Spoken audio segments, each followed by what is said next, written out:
Welcome to the RE/MAX Real Talk Speaker Series. I'm Charlie Bengal. It's my pleasure today to welcome Melanie McLane. Melanie is an active appraiser, broker, and educator, and does what she teaches. She's a graduate of Kenyon College and holds several designations. Melanie is a Real Estate Buyers Agent Council Hall of Fame instructor and lives and works in central Pennsylvania.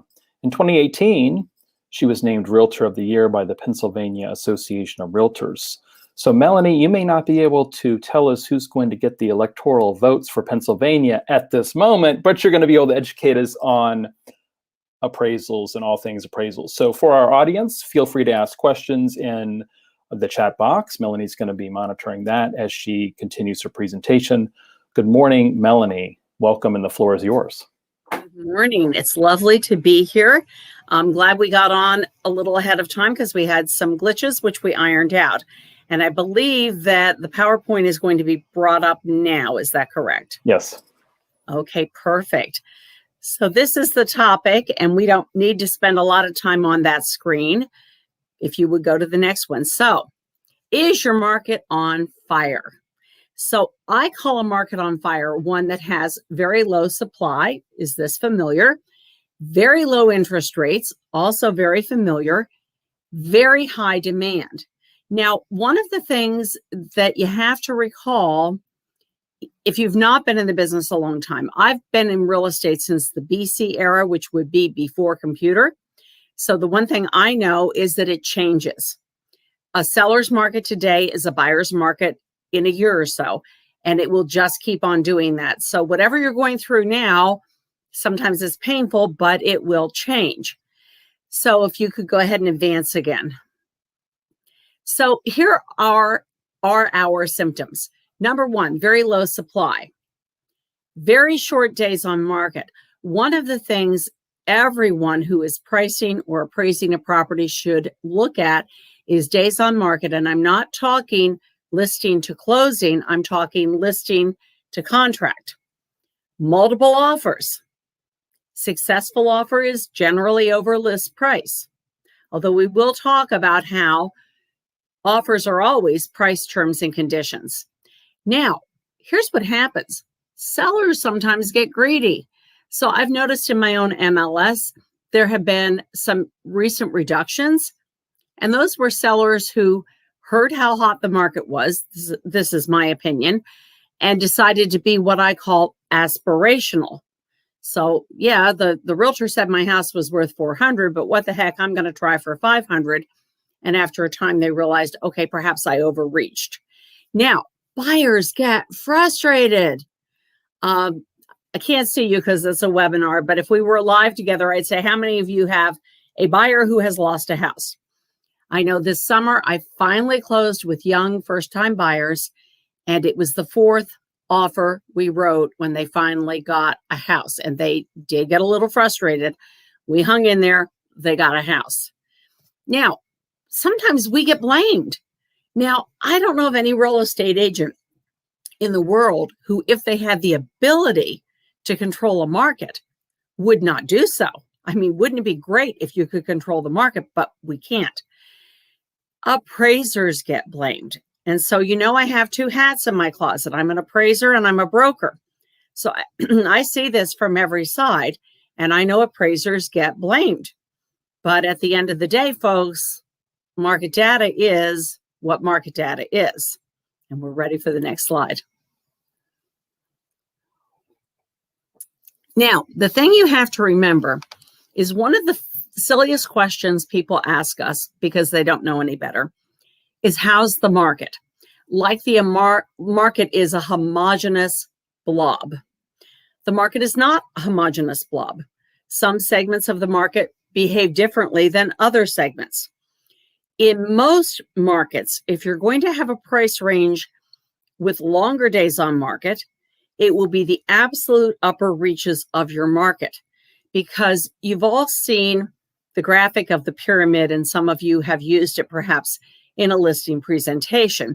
It's an illustration we use to show sellers that at the low end of a range, it's the base of the pyramid, we got all kinds of people who are able to buy that house, might be interested in buying that house. But as we raise the price, we go up on those sides of the pyramid to we're at the very top and there's not a whole lot of people left. Well, that's typical for most markets, that your extreme high price range, you don't have as many buyers. The other thing is, and this is an appraisal thing I always talk about with pricing and valuation. So in every price range, in every market, you have what an appraiser calls typical purchaser expectations. What does that mean? It means that as we go up in price, people expect more for their house. So at the lowest price point in your market, whatever that may be, I'm sure it's higher than my price point in my market because I'm in rural Pennsylvania. But no matter my market or yours, at that entry level price, people don't expect a lot. 4 walls and a roof. They're not expecting high quality finishes. They're not expecting extra garages, or could be any garage.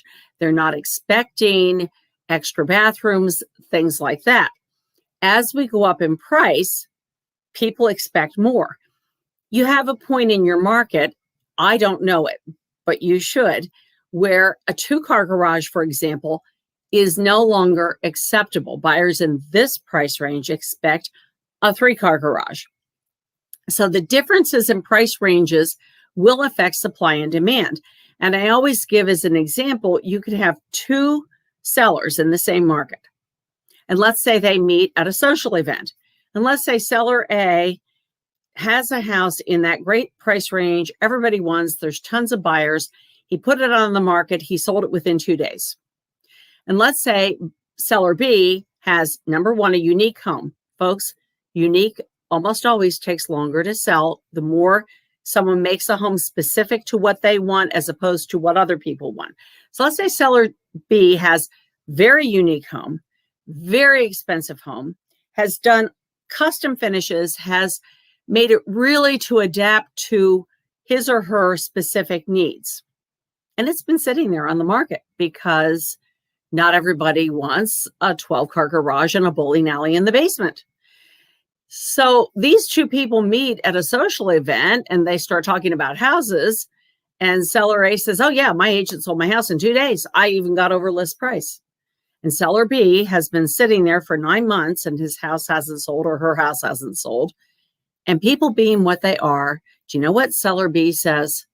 Well, who's your agent? I got to get a hold of your agent because my house isn't selling and it's my agent's fault. It's not the agent's fault. You can't control the market, whatever is going on in that segment. So kind of keep that in mind. Let's go to the next slide. So we all have different roles, and it's really important to understand how we all have different roles. And I have been all 3 of these roles. So if I'm the seller's agent, I am working to get the seller the highest possible price and the best possible terms. Now, because I'm a real estate educator, I will wake up in the middle of the night thinking about agency, which is something normal, healthy people don't do. But I'm using that as an example. Single person disclosed dual agency is legal in my state. I don't ever do it because I don't think I can simultaneously try to get my seller that highest possible price, best terms for them, and get the buyer the lowest possible terms. And I'm going to tell you, as a seller agent, I've had sellers ask aspirational prices. I had a listing, I took it the seller's price. I never thought we'd sell it. Guess what? Somebody put in a full price contract. I was holding my breath and crossing my fingers till the appraisal came in. It came in, not my problem.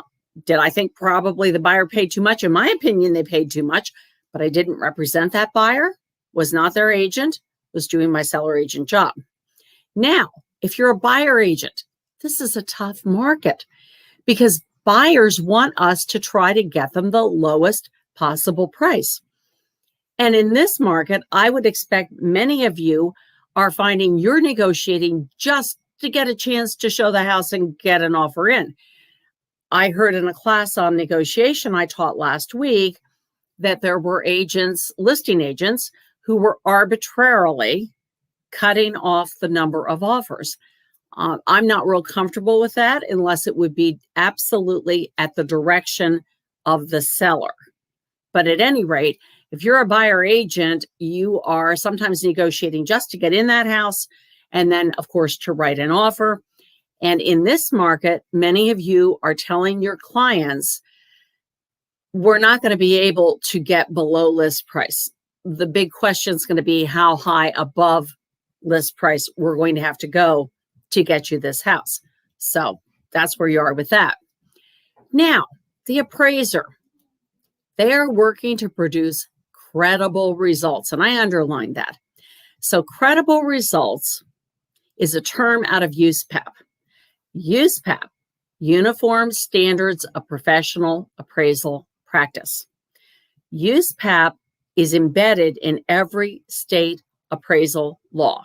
So in my state and any other state, if an appraiser violates USPAP, they have also violated appraiser license law in their state, and they're in a world of trouble.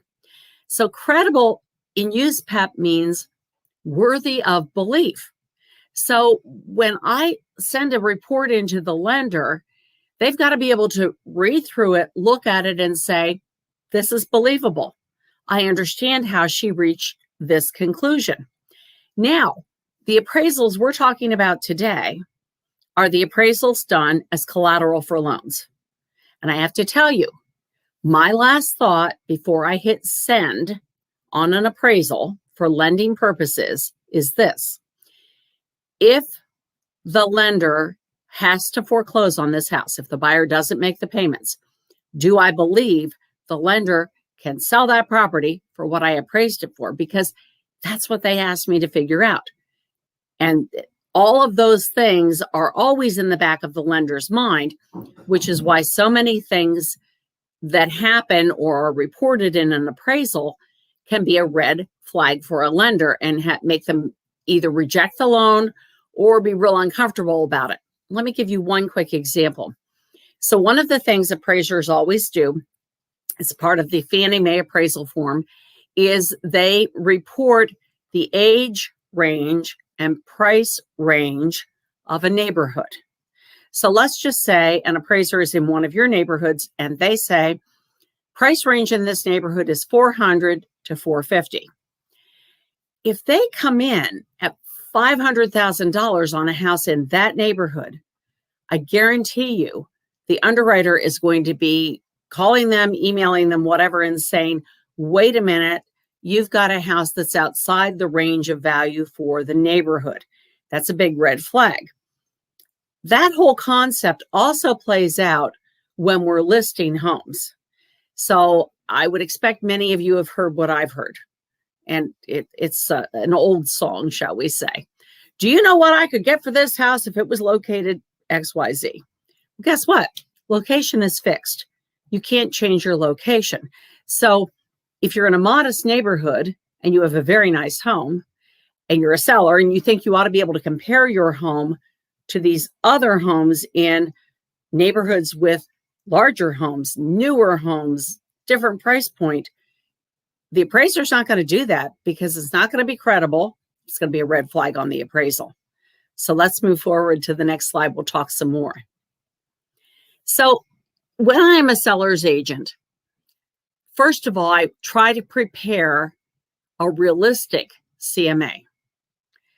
Here's what the market data shows, because I know that's what the appraisers are going to look at. And I sometimes say to sellers, appraisers get in trouble for making up data, so they can't make up a comp.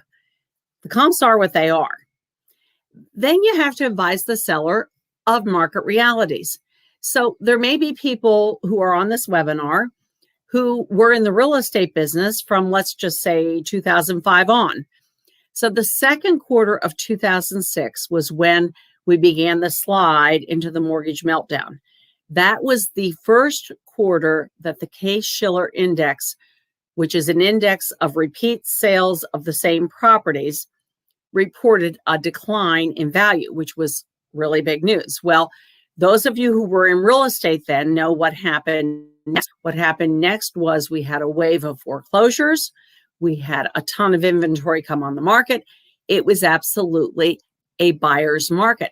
So I recall at that point in time sitting with sellers who were finding out and being very unhappy about the fact that their mortgage value or mortgage payoff was above the current market value of their home because the market had shifted. Some of those sellers were in a position to just say, okay, I'm not going to sell now. I'll wait and do it another time. Not all sellers could. So we had sellers in that time frame who had to sell a property. It was an estate, job transfer, whatever. We had short sales, we had foreclosures, we had people who took losses. So sellers need to understand this is the market. I can't change it. Now, right now, what you're dealing with is all your sellers are hearing all the stuff in the media about how hot the market is. And that is translating for some of them to, I can get away with murder, which is not necessarily true. Now, something I still do every single time I take a listing, I say to my seller, what is your plan B? See, plan A is, I will sell my house. I will sell my house at my price. I will sell my house at my price in my time frame. That's everybody's plan A. Everybody wants to get their own way. But what is your seller's plan B? And they have to really think about that, because if they have to sell the property, then it's either a reduction, or if they can afford to rent it, they could rent it and do that. But, you know, this is the realities of the market. Now, the other thing is sometimes sellers will find themselves having to renegotiate price and terms after an appraisal. So I was involved in a transaction this summer. I was not the listing agent. I was the buyer agent. My buyers came in about $10,000 above list price. It was a multiple offer situation. The appraisal came back. It came in exactly at list price, which is a whole other story. I won't get into that one right now. My clients were prepared to bring more money to the table, but not $10,000 worth of more money. And we did negotiate where the seller gave some on the price and the buyer put more cash down.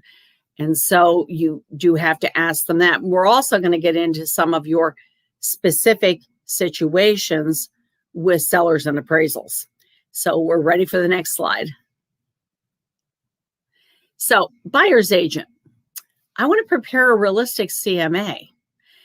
And one of the things I ask my buyers that I think we should all ask our buyers is, what is your anticipated tenure in this house? And the reason I ask that is it does make a difference. So the house that I sold where the buyer brought more cash and the seller came down somewhat, my buyer's game plan was, this is the home for probably the next 20 years.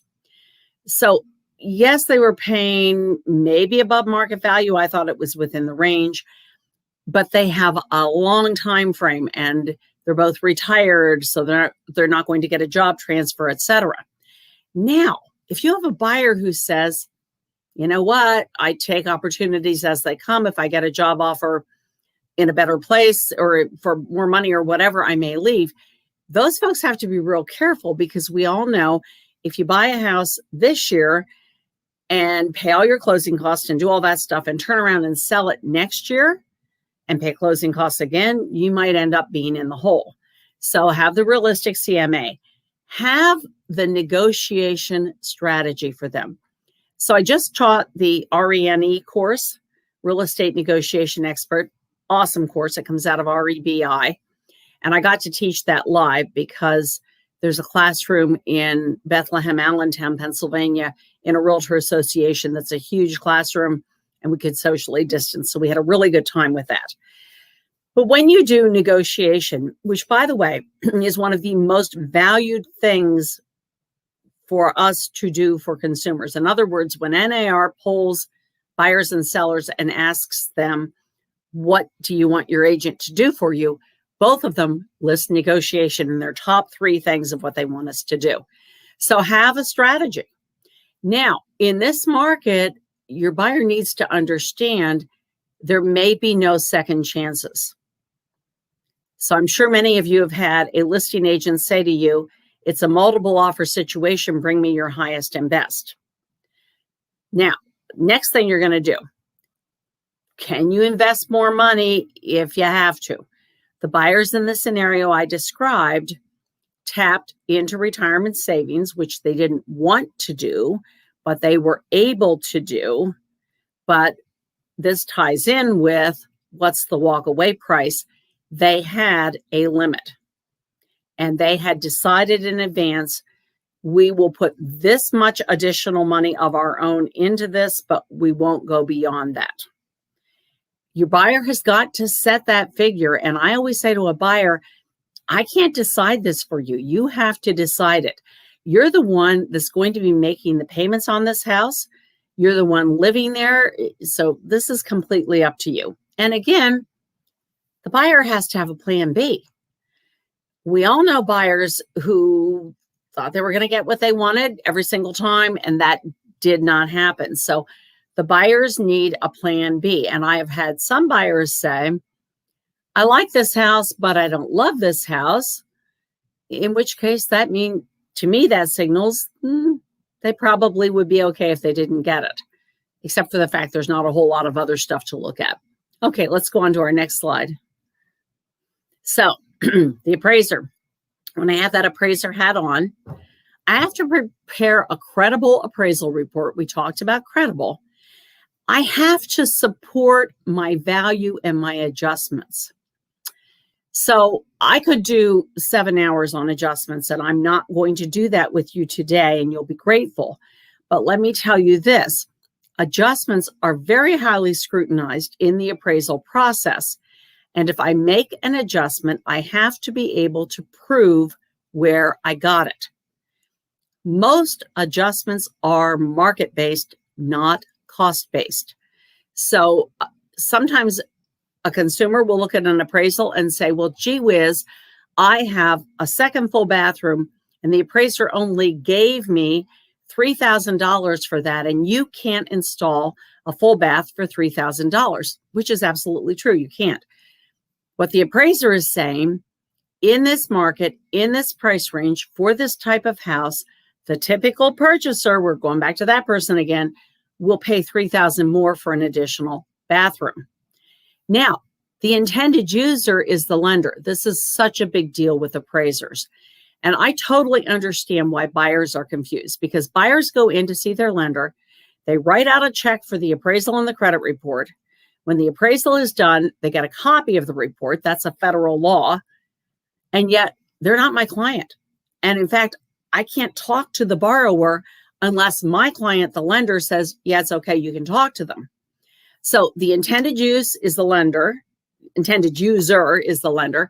The intended use is collateral for a loan. Now, on top of USPAP, which we already talked about, which is about yay thick. Is it a Fannie Mae loan? We've got a couple thousand more pages of regulation. Is it FHA? Is it VA? All of those have regs. And then you have particular requirements from a lender. They will sometimes say, we don't want comps that are more than 3 months old. We don't want comps that are more than a half mile from the subject. Now, they say that in areas like where you folks are. If they say that where I am, I just laugh at them because I just can't do that in rural Pennsylvania. I just don't have that level of comparable sales. Let's move on. So on the seller side, I've got two things up there, provable price and aspirational price. So a provable price is what the comps show, and any appraiser should be able to value the house for, the property for. Aspirational price, it's above your CMA. Can't find comps that support it. May get a cash buyer, may get a buyer with extra down money. So let me give you an example of when I use this.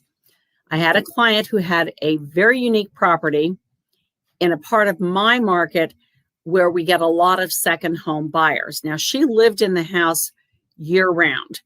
The house had 10 acres. It had a pond. It adjoined state land, which is a real big deal in Pennsylvania. It bordered on a rail trail, another big deal. It had deeded access to a creek where you can go kayaking, fishing, all that stuff. So it had a lot of boxes checked for my second home people who are looking for this stuff. I said, here's the price I can prove. Here's the price we might want to ask, because a lot of these second home buyers do pay cash. And if they finance, they don't finance the property they're buying. They do a home equity loan on their existing home. Well, long story short, we didn't get the aspirational price, but she didn't have to go as low as what I thought was the provable price. And on top of that, it went for more than I thought was a provable price. And the guy did a loan on the property and the other appraiser came in. And I was like, okay, I'm keeping my mouth shut. This is none of my business because I didn't represent the buyer. Okay, we're ready to go forward again.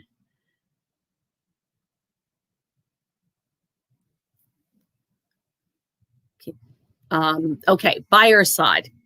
So fair market value price for the buyer is what the buyer thinks it's worth. What we think it should be able to appraise for, because if we've got a buyer who needs a loan, there's going to be an appraisal. There are comps that support this price. The upper limit price for the buyer is how high they will go, knowing that that may be above appraised value. That's kind of your line in the sand price. Now, what most of us do when we're negotiating and we're a couple $1,000s apart or 5 or 10 or whatever, and this is a great thing to do all the time, but it's a fabulous thing to do right now when interest rates are so low. We take that difference. The buyer says, I didn't want to have to borrow another $5,000 or I didn't want to whatever. And we reduce it to the ridiculous. We take that, we amortize it at the length of their loan, probably 30 years. We plug in the interest rate they're getting, probably below 3%. It comes out to some absurd small number. Let's just, for sake of argument, I'm going to call it $10 a month. You look the buyer in the eye and say, are you going to lose this house for $10 a month? Are you really going to do that? Because for $10 a month, this can be over. You're in the house. You've got it. Also, by the time we're doing that with a buyer, our buyer has sunk costs. And sunk costs are things we don't get back if we don't proceed. They have paid for an appraisal. They may have had their home inspection done. So if they don't buy this house, not only have they paid those costs while this house was under contract, they probably weren't looking at other homes. So there you go. We're ready for the next slide. So we all know this, but let's remind ourselves to remind our sellers and buyers. Offers are price, terms, conditions. So everyone, I think, has seen what I have seen. I have seen a seller adjust a price for financing. Cash is king. No inspections. I have flat out said to sellers, and I did this not too long ago with a seller of mine. It was a property that really kind of was a time capsule for 1970. Nothing really major had been done except maintenance. No remodeling, no updating. The wallpaper was the same. Everything was the same. I said, you know, this house probably has more issues than National Geographic when it comes to a home inspector. You get a home inspector in here and they're going to go crazy. We had a contract without inspections. That made the difference. Closing date that suits them. So this becomes a big deal depending upon where people are going. Are they building? Have they purchased another home? Can they not get into that home until this date? And then there's that chemistry with the buyer. So we know sometimes our buyers and sellers know each other. And I have to tell you, over the years, was this the nice young couple with the baby? For some reason, that rings a lot of bells with people. But the chemistry with the buyer can work both ways. So your buyer needs to understand, if you start out with a really low ball offer, you have the potential to really tick the seller off, which means if you come back with a reasonable offer, the seller is going to say to the listing agent, isn't this that jerk who offered me such a low price?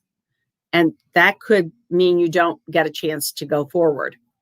Now, buyer may have to adjust terms. So my young couple that after 4 contracts finally got a house did not initially listen to me. I'm smiling. The wife of that couple was born 2 weeks after my son was born. Her mother and I are good friends. So I've known her all her life. And I kept saying, Allie, you're either going to get a reduction in price or you're going to get your closing cost assistance. They were going FHA, but you're not going to get both. And they persisted in asking for closing cost assistance and a reduction in price. And every single time until the fourth house, they got shot down. And then the fourth one, they went in at full price with closing cost assistance and they got it. Now, we also may have to say to our buyer, can you prove your ability to pay over appraised value? Because if there are multiple offers, we know that seller's agent is looking at the strength of those buyers. And when the seller says, what do you think? They're going to say things like, well, you know, buyer A has more money down than buyer B. And they may have to forego inspections, decide to do that. Now, there was a great post by an attorney in my state to one of our local associations, and I'll just sum it up this way. Yes, a lot of people are foregoing inspections because of the way the market is. Cover yourself, because people's memories being what they are, if there is an issue later, they're going to say, well, you're the one that told me I shouldn't have an inspection. So I would have some kind of something in writing, possibly a confirming email where, you know, we discussed the fact that I would never advise someone to buy a home without a home inspection. You decided based upon how the market is and multiple offers that you're going to forego the inspection, and that's your choice. And I can't recommend to you that you do that, or words to that effect. Folks, people have really selective memories. And so if something goes wrong with that house after the fact, they won't remember you had a discussion about the pros and cons of an inspection or not an inspection. They will recall, that realtor told me I didn't need to have an inspection and I didn't get one done, and now I'm stuck with this huge mess, and it's the realtor's fault. We're ready to go forward. So, will another appraisal solve the problem? Because sometimes we want to have another appraisal done. Maybe yes, maybe no. So let's talk about maybe yes. Geographic competency remains an issue. And let me explain to you why it's an issue. Once Congress decided to pass Dodd-Frank and do a whole bunch of other stuff, appraisal management companies are in use by almost every lender. Not every lender, some do it internally, but appraisal management companies have as a goal, get this appraisal done quickly, get this appraisal done cheaply. They will have a large panel of appraisers. They will send out a blast email. Here's an appraisal order, this location, this type of appraisal, here's the fee, here's the turnaround time. The most competent local appraiser may very well look at that and say, I don't think so. Not doing it in 2 days, not doing it for that fee. Somebody will eventually take it. That may be the person 3 counties over who doesn't understand the nuances of your market. Or you have a micro market. I've got micro markets all over the place in my area.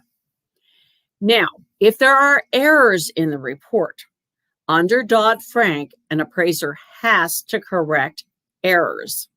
So for example, let's just say the appraiser is doing the appraisal late at night and one of the comps sold for $497,000, but they're really tired. So they type in $479,000. Well, not only is that a factual error, that's a factual error that would very much affect the adjusted sales price of that comparable because these numbers are apart. Now, were there overlooked comparables? Now, you see I have there, the lender should have found them. Here's what you need to realize. The lenders for Fannie Mae appraisal are looking at a thing called collateral underwriter. Collateral underwriter is an internal automatic valuation model for the lending industry. It will bring up a map of the subject and comps near it, and it will send that to the lender.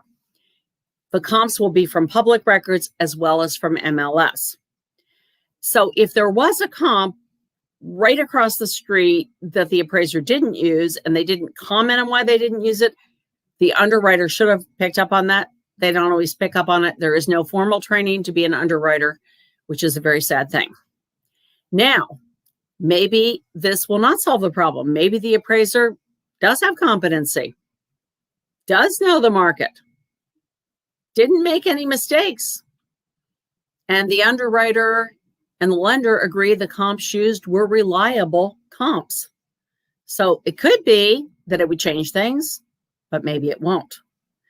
Okay, we're ready for the next slide. So who has the right to appeal an appraisal? Not the buyer's agent, not the seller's agent, not the seller, possibly the buyer. That's the only person who has any standing. The appraiser's client is the lender's client is the borrower, and agents don't have standing unless there's tidewater, which I'll get to in a minute. So the normal way things happen is this. Let's just say I'm the buyer agent. The appraisal goes to my buyer client. They get a copy. And that's a federal financial law. And of course, they don't understand it. So they email me the appraisal they got and they say, hey, Melanie, I don't understand this. Can you explain it to me? Now, let's just assume the appraisal is below negotiated price.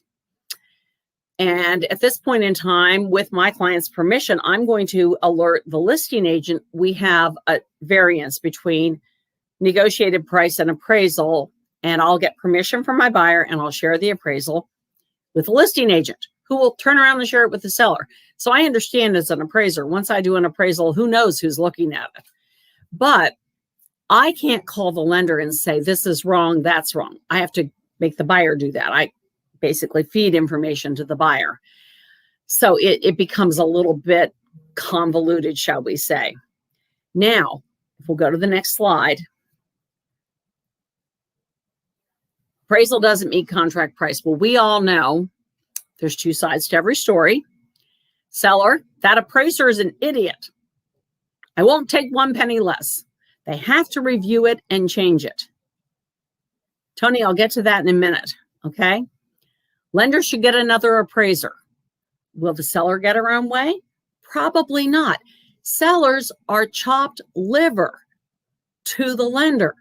As our agents, we got no standing. Buyer, let's renegotiate that price. I like the appraiser's number better. So I'm sure there's people in this webinar that you've had a buyer who said, that's great. I like the price the appraiser had better. They also have the doubt, am I paying too much for this property?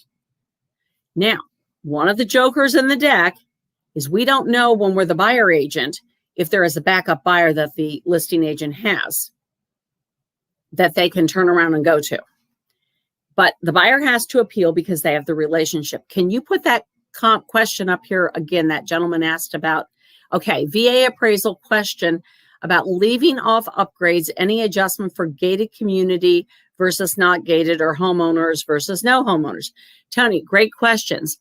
So first of all, if I'm going to adjust for an upgrade, I have to be able to prove with market data that the typical purchaser will pay more for that upgrade. So I have to be able to prove that, which often I can. Same thing with a gated community. If I'm in a gated community, I'm pretty much going to use comps within that community. If I have two comparable gated communities, I could use comps from either one of them. If my market recognizes a difference between gated and non-gated, then I absolutely should not use non-gated to gated, or if I absolutely have to, I need to extract that difference and make an adjustment. And I'm kind of getting the weeds here. I'm sorry about that. Now, homeowner versus no homeowner.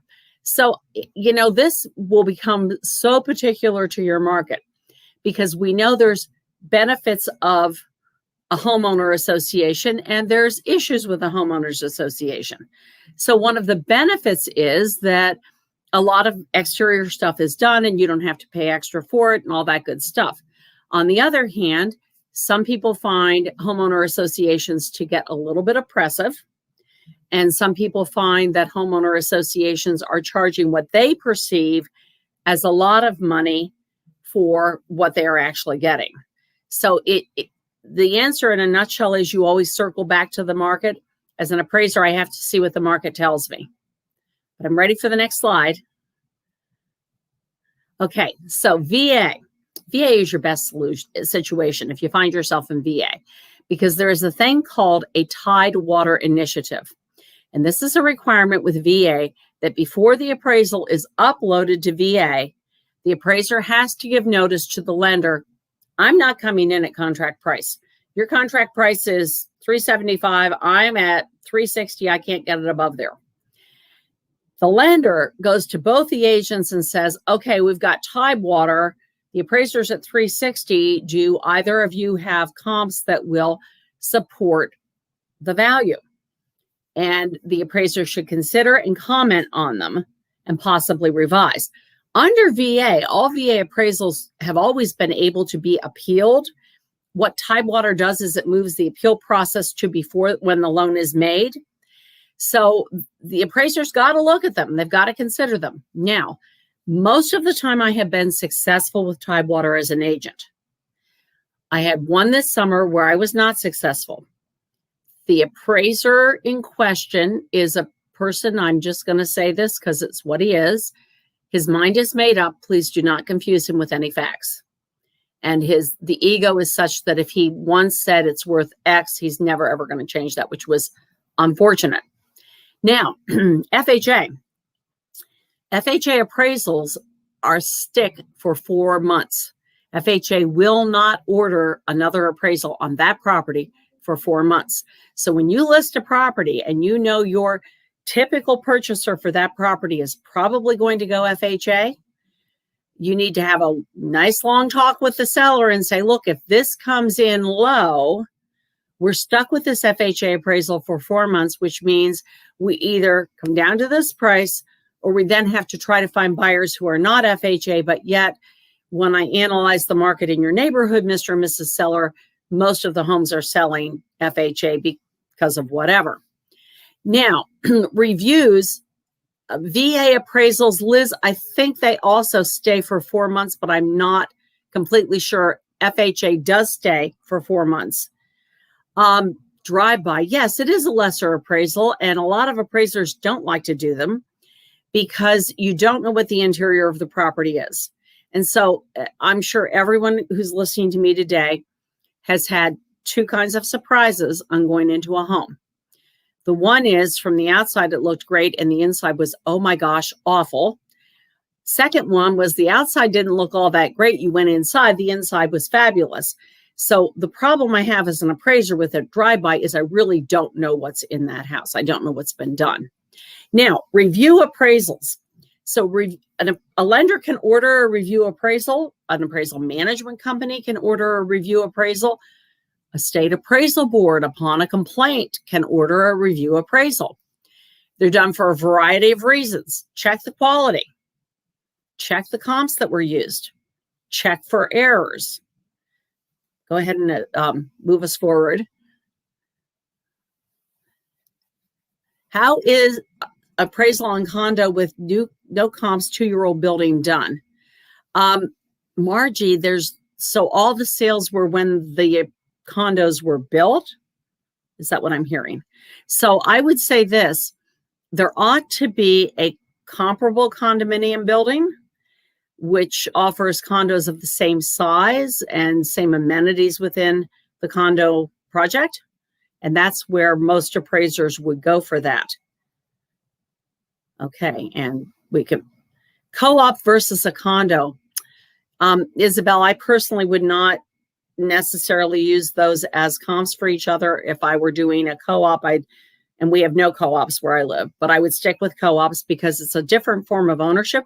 It's a proprietary lease versus fee simple ownership. So I wouldn't mix those apples and oranges. Can we go to the next slide? Okay, so what is a review appraisal? So it's both a review of the original report and it's a new appraisal report, because under USPAP, even if the review appraiser agrees with the original appraiser, they have to do their own appraisal. They can be done for any of these reasons: quality control, suspected fraud, suspected incompetence, and if there's been a complaint to the appraisal board. And we're ready to go because I'm looking at my clock and saying, I got to get to these couple other slides. Okay. If there are errors under Dodd-Frank, factual errors must be corrected. Now, some may not change value. Let's suppose somebody put in the wrong census tract number. That's not going to change value. It's just an error. But a lot of errors in a report would indicate carelessness. I don't do reviews anymore, but when I did them, if I saw a number of errors, then my antenna went up that, hey, this person's being rather careless. Let's go on to our next slide. So what should agents do? So if you're the seller agent, meet the appraiser at the property. Traveling appraiser. So this is somebody who contacts you, and the worst case scenario, which you may not have in your market, but many markets do, the listing agent gets a call along the lines of, I don't belong to your MLS. I don't have access to your lockbox. So can you meet me at the property and bring me comps? Hello. It's not the agent's job to bring comps for the appraiser to use. They have to do their own research. In that case, I would stall and I would call the lender and I would say, I have a real concern about this appraiser having geographic competency because he doesn't have access to our MLS. And that's one of the things they should have. Now, you still want to take an appraisal packet. What's in your appraisal packet? Comps you used. Repair and remodeling list, including what was done and when it was done, because there's specific questions on the appraisal report that the appraiser has to answer. Any comps that should not be used. Now, folks, this is huge. So let's say there's a comp that looks normal, but you know the backstory on this comp. House looked fine. They put up decent pictures. Lady lived there with 18 cats. It was a really nasty house. Explain that to the appraiser. Another example of that is here you have a sale. It took forever to sell this house. Well, why? It was a nasty divorce. The original price was crazy high. The spouse in possession refused to allow showings, and when showings were allowed, the house looked horrible. Finally, the legal system proceeded, intervened, and said, you got to sell this house. And at that point, they sold it below market value because they wasted so much time being stubborn and stupid. If I know that as a detail, I'm not using that as a comp, as an appraiser. Now, you also need to prepare your seller if you cannot find comps. You're going to say to your seller, here we are. This is what I got. When you are a listing agent and there's multiple offers, I focus on offers from buyers who can bring more money, have fewer contingencies, and can close in my seller's time frame. Now, we do want to prepare a multiple offer worksheet. And if you advance the slide, I'll show you one of those. Hold on. So it's a slide or so from here. So when you're giving comps to the appraiser, folks, don't give them an apple to an orange, okay? Apples and oranges together make fruit salad. Look at my slide. That's a two-story home. The one on the right-hand side is also a two-story home. It is clearly not a comp. There's a clear difference in square footage, in quality, in materials used, and all that good stuff. And when agents do stuff like this, then the appraiser tunes them out completely. It's like you clearly don't know what you're doing if you're telling me the house on the right is a comp for the house on the left. Okay, we're ready to go. Okay, now, what are appraisers afraid of? See my crazy guy. One sale at a high price could be a crazy buyer and a crazy seller, or as my mother used to say, she was founded the business I'm still running, two fools met, one for asking it and one for paying it. It could be an outlier. It could be not representative of the typical purchaser. So the thing to remember is this: all comps are sales. All sales are not comps. And it goes both ways. You can have a sale at a low price that is not a comp. Let's just say I sold my house to my son. Now, none of the automated valuation models out there would pick up on the fact that it was McLane to McLane and think, oh, gee, this sounds like a family transaction. Maybe it's not a comp. That's why things like Zillow are wrong sometimes, but you've noticed that. Okay, we're ready for the next slide. Okay, wanted you to see this, and I know it's kind of hard to see in your screen, but I did send this presentation on so your folks have it. My state, PAR, Association of Realtors, they love to do forms. And this is a multiple offer summary worksheet. Now, when I use this as an agent, I have the buyer's name and the buyer agent in. The appraisers don't care who the buyer is. They don't care who the buyer agent is. But what the appraiser would look at in this scenario is the purchase price, whether or not there's a seller assist, what the net purchase price is after the seller assist. Is there an escalation clause? How much money was put down? How much money would be followed up for a total down payment? When did they want acceptance? When did they want to close? Was it subject to the sale of another property? Were they getting a mortgage or paying cash? Who was the lender? Some sellers will be more inclined to go with a local reliable lender. What inspections were asked for? What items were included in the sale? Did the buyer ask for things they weren't including? And then any other comments. Now, when you hand something like this to me as an appraiser, it tells me a couple things. It tells me, first of all, you did have multiple offers. Now, I've got the contract, which, by the way, I have the contract because Fannie Mae says I have to have the contract so I can see if there were any seller concessions. I'm going to look at your worksheet. I'm going to look at the contract. And usually it is very, very, very logical to me why the seller took the offer they took. Okay? So, for example, I'm saying probably offer number 3 is the one a lot of sellers would take. It's not the highest price, but it's cash. There's no inspections. And look at the comment. Will allow sellers to remain in home for up to 30 days rent-free after closing, because this one wanted to close by the 15th of December. So all of that could be reasons why the seller would take that. Any inspection, we know, any inspection, any financing clause is a door out of the contract for the buyer. Okay, we're ready to go to the next one. Now, this came up on a phone call I had yesterday on the Real Property Valuation Committee for NAR. I'm on that committee. Some agents are lying. I've got my guy with his pants on fire. They are reporting that there are multiple offers, and when they are asked to prove it, they can't. Folks, it's a violation of license law to be dishonest. It's a violation of Article 1 in the code to be dishonest. You don't want to do that. And the parallel to this that I hear about all the time and I've heard about for years are the agents who claim there's going to be multiple offers. You need to get your highest and best in. And sometimes that backfires because what happens is I've got a buyer. I'm told by the listing agent, we're going to be in a multiple offer situation. I tell my buyer this. My buyer says, I just don't want to even get into that. Never mind. It turns out the listing agent was lying. Well, guess what? Now they don't have any offers because they scared my guy away. So short and sweet, we should never lie. We're ready for the next slide. So buyer agents, what are we going to do? First of all, ask the listing agent to let you know when and who the appraiser is. Ask to provide comps for the appraiser. If the seller agent doesn't intend to attend, that's kind of a tongue twister, see if you can. And again, you should have an appraisal packet. Prepare the buyer. If you also cannot find comps, have your buyer revisit again, what's your walkaway price? And buyer, can you compromise on other things? Could we compromise on possession, on closing, on money down? We're ready for the next slide. Okay, so what does an appraiser have to do? So folks,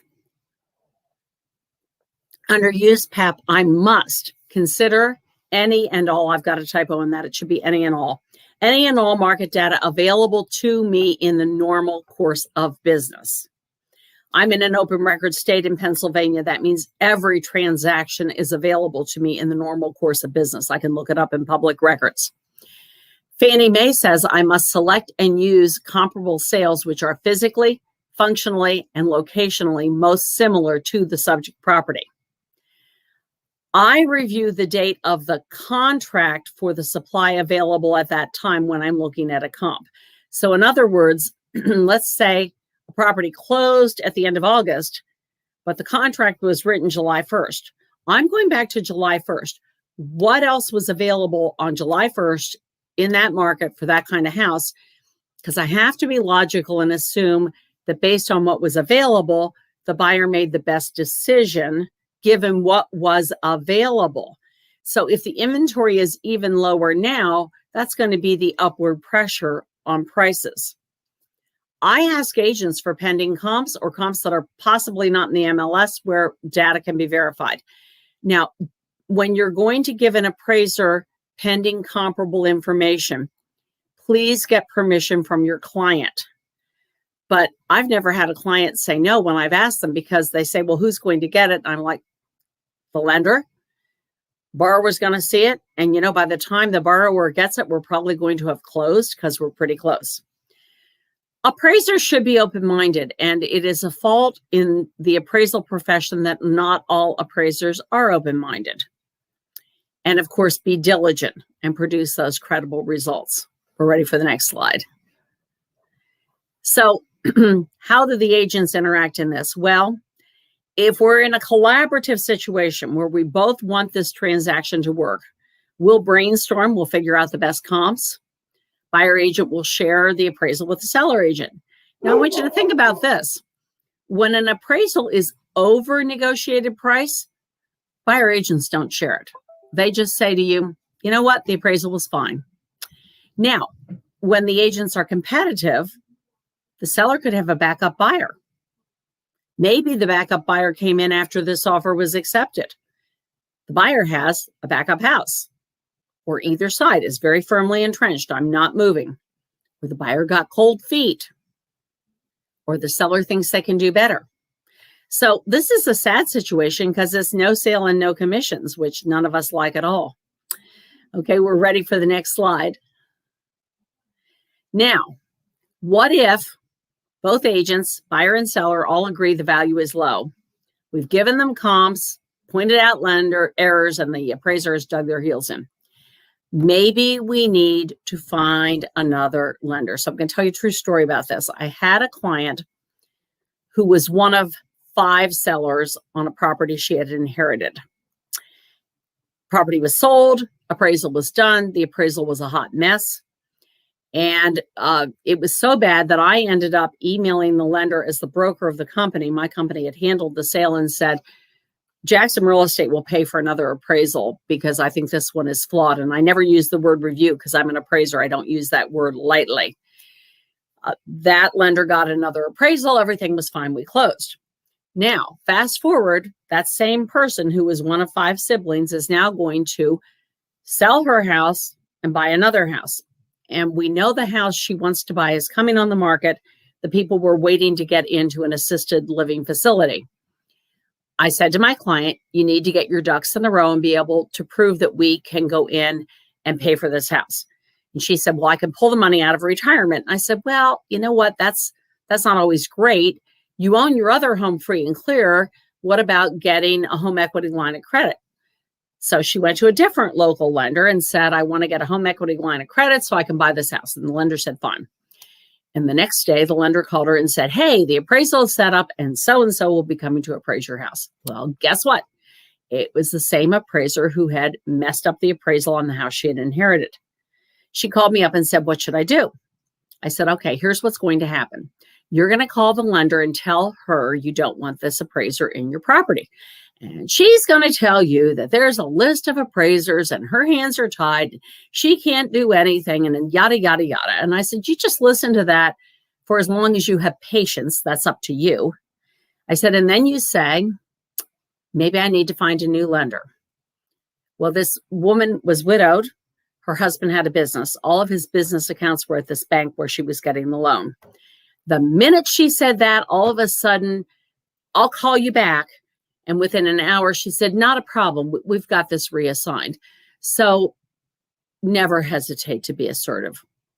I'm ready for the next slide. Okay, I wanted to get here. My clock says it's 11:03, so I've kept you past time. I have a website. Where I'm going to be is on my website. I have a Facebook page, and all I ever put there is stuff about real estate.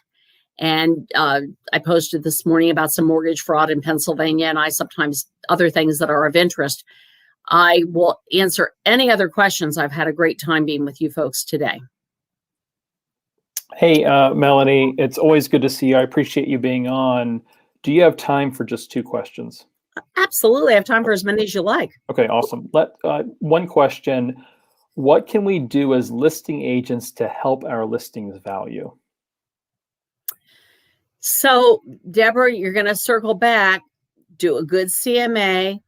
You want to look at it the way an appraiser is going to look at it. So an appraiser is not going to use, if possible, comps that are older than 6 months. So if your seller is saying, hey, there's that great comp right down the street, and it sold a year and a half ago, no one's going to be able to use that comp.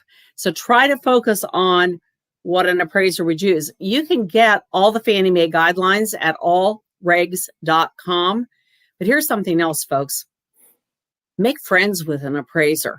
Everyone needs to be friends with an appraiser because there's a lot of stuff they can help you with. Just saying. That's awesome.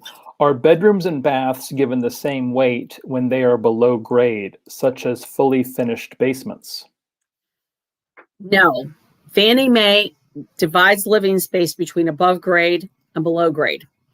Finishing off your basement is the cheapest way to add square footage to your home, which is why so many people do it.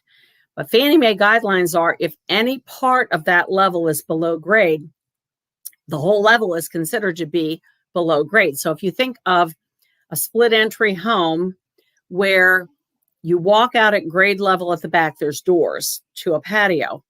But when you turn around and face the front of that house, I'm doing my hand here, the sill of the window is right about here on me. And then there's dirt outside that window. Fannie Mae says that's below grade. So they get some weight, but not all weight. And the other thing to watch, Edith, is building code now requires that basement bedrooms have egress to the outside, which is the full-size window and that funny little half circle thing with a ladder. If they haven't built it to have egress, that's code. Got it. Personal question from me. How do you price outdoor space? Think of a condominium that may have like a 300-400 square foot terrace, which is rather unusual in the city, but it does exist. That's a great question. I personally would think that would add value, but I'm a big fan of outdoor spaces. But what the appraiser has to do is locate comps that will support that. And Charlie, the other thing that's really interesting, there's actually been, when there's enough data, you could do a lot of fun things. So there's been data about how much more people in a condo will pay for a view. Mm-hmm. You know, and how upper floors sometimes get better prices because the view is better. Right. But you have to have an appraiser who knows what they're doing. It all comes down to the comps. And the competence. And the comps and the competence. I like that. Not everyone is equally competent. Very good. I think we'll leave it there since we're running over. Okay. This video will be available later. We'll send out the link to everybody that attended. Melanie, it's been a real pleasure. I appreciate you sharing your knowledge with us, and I hope to have you back again soon. I would love to come back, and I would love to have that link if you don't mind. No problem. Take care. Have a great day. You guys have a wonderful day. Bye-bye. Bye-bye.